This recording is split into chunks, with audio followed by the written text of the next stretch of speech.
അപ്പൊ അളിയൻ കാര്യമൊന്നും അറിഞ്ഞില്ലേ? ഇല്ല. എന്നാൽ ഇനി ഞാനത് പറയാം, ആരും ഞെട്ടരുത്. ഇന്നലെ പ്രചരിപ്പിച്ചിരിക്കുന്ന ഒരു വാർത്ത എന്താണെന്ന് വെച്ച് കഴിഞ്ഞാൽ ഞങ്ങളുടെ അച്ഛന്റെ അവസാന സമയങ്ങളിൽ അനാഥാശ്രമത്തിലായിരുന്നു. ഞാനും അമൃതയും അഭിരാമിയും അമ്മയും അച്ഛനെ അനാഥാശ്രമത്തിൽ കൊണ്ടുപോയി തള്ളി. ഇങ്ങനെയുണ്ടോ കള്ളന്മാർ ലോകത്ത്? വെറുതെ ഇങ്ങനെ ഓരോ റൂമിലും കയറി വന്ന് കുരുക്കഥ നുണകൾ പറയല ഇവന്റെയൊക്കെ ഹോബി.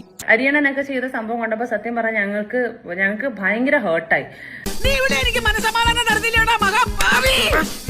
സോഷ്യൽ മീഡിയനെ ഒരുപാട് റെസ്പെക്ട് ചെയ്യുന്നതും ബ്ലോഗേഴ്സിനെ ഒരുപാട് റെസ്പെക്ട് ചെയ്യുന്നതുമായിട്ടുള്ള ആളുകൾ തന്നെയാണ് ഞങ്ങൾ. പക്ഷെ ഒരു കുടുംബത്തിനെ വേദനിപ്പിക്കാൻ വേണ്ടിയിട്ട് ചെയ്യുന്നത് അത് ശരിയായിട്ടുള്ള ഒരു കാര്യമല്ല. 100% ഞാൻ യോജിക്കുന്നു. ഈ ചർച്ചയിൽ പറയുന്ന മിത്രകുലം എന്ന് പറയുന്ന ഈ കമ്മ്യൂണിന്റെ ഒരു ട്രസ്റ്റി കൂടെയാണ് ഞങ്ങളുടെ അച്ഛൻ.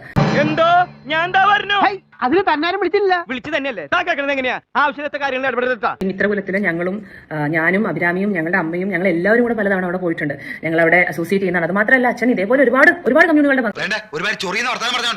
നമ്മളൊരു ഫാക്ട് ചെക്ക് ചെയ്തിട്ട് എന്താണ് ഞാൻ ഈ പറയുന്ന കാര്യത്തിന് എന്തെങ്കിലും ഒരു ക്ലാരിറ്റി ഉണ്ടോ എന്ന് ഉറപ്പ് വരുത്തിയിട്ടാണ് ഇത്രയും മോശം കാര്യങ്ങളിലേക്ക് ആരെയാണെങ്കിലും ഒരു ഫാമിലി നല്ല ആരെയാണെങ്കിലും വലിച്ചിടാൻ പാടുള്ളൂ.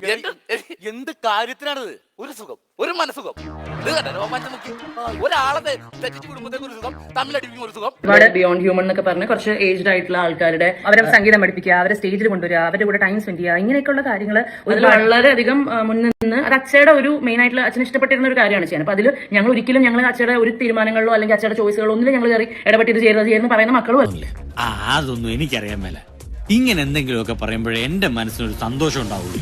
ഞാൻ എന്റെ സന്തോഷം നോക്കിയാൽ പോരെ. ഞങ്ങളെ കൊണ്ട് ആവുന്ന രീതിയിൽ അത് ഇൻവോൾവ് ചെയ്യാൻ ശ്രമിക്കാറും ഈ എന്താ പറയാ ഈ അച്ഛയുടെ സുഹൃത്തുക്കളെയും അച്ഛയുടെ സർക്കിളുകളും പോകാനും അവരെ ആളുകളെ കാണാനും ഞങ്ങളും പലപ്പോഴും ആയിട്ട് we are also involve in all things that he do. ഞങ്ങളെ പോലുള്ള പാവങ്ങളുടെ മെക്കിട്ട് കയറുന്ന ഞങ്ങളെ മാന്യമായി ജീവിക്കാൻ സമ്മതിക്കാത്ത ഇവനെയൊക്കെ MG റോഡിൽ നാട്ടുകാരുടെ മുമ്പിൽ വെച്ച് കുലിച്ചു നിർത്തി കൂമ്പിലിടിച്ച് ബാക്കിൽ മണ്ണെണ്ണ. പിന്നെ ഒരു കാര്യം ചെയ്യാം, പോയിട്ട് രാവിലെ വരാം.